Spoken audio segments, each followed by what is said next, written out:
Hey guys, Battlefield 4 and Rage are words I commonly associate. Don't get me wrong, I can have a hell of a lot of fun playing it, but sometimes... Dice! Please! So the things that we're going to be covering today are the spawning mechanic and the vehicle killed in action mechanic. You know when you jump out of a vehicle and it proceeds to run you over and kill you? Yeah, that's what I'm talking about.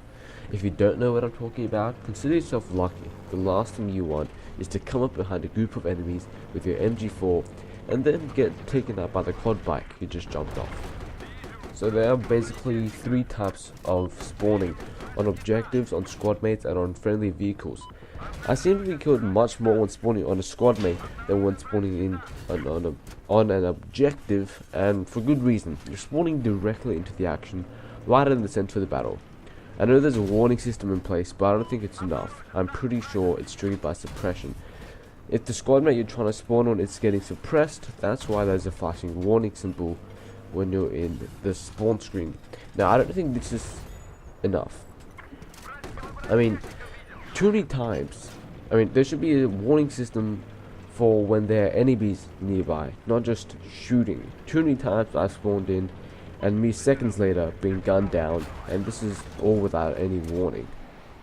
I guess you could say that you shouldn't spawn on blueberries, but sometimes that's the only real way to get into the action.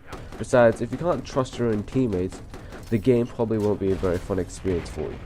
I want to see a feature where if there are enemies within a certain radius, say 10 meters, it will say on the end spawn screen when you're choosing to spawn onto a squad mate. Enemy presence nearby.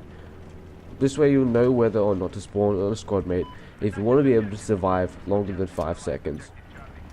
Vehicle spawning is when you spawn on a friendly vehicle, whether that be an ATV, a tank, or a helicopter.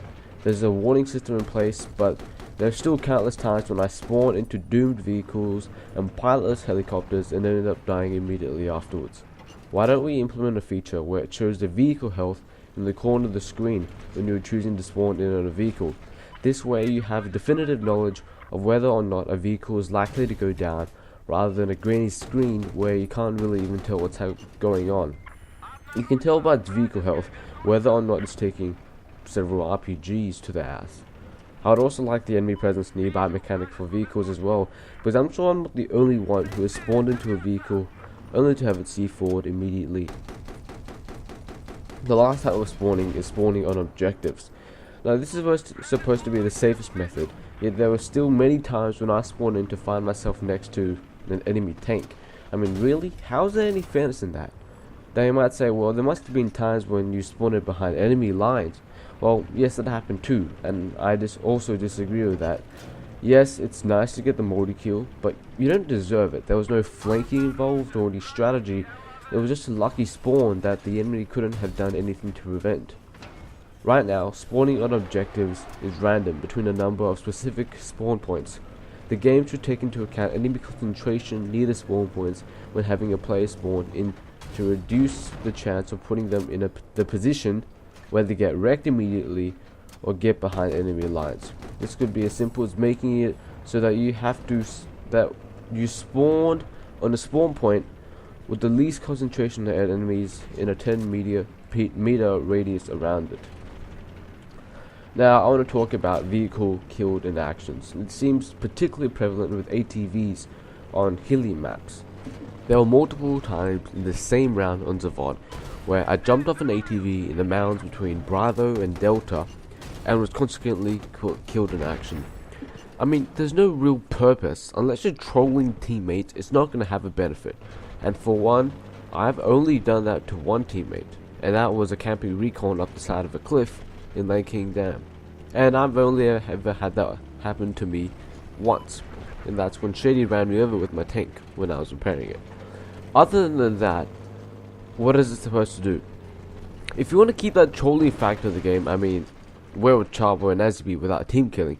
By all means, but please take away the suicide mechanic. The worst part is that because technically you killed yourself, the killed in action screen lasts longer than if you had died normally.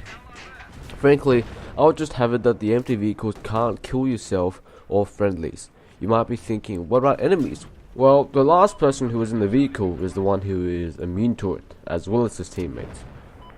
Now, I know these might seem like minor issues, but they have seriously been bugging me, get it, for a very long time. Those are two of the most rage-inducing mechanics in the game for me, and I would enjoy it a lot more if they were removed from the game. Dying and having no power to stop it is ridiculous. Now, I know it's not as if DICE suddenly goes, yeah, what a great idea, we should totally do everything Infinity Assassin says. But I just wanted to get this out there. So, tell me in the comments below, do you agree or disagree with me? Are there any other issues you have with the game? Any rage-inducing ones? And, as always, thanks for watching, and peace out.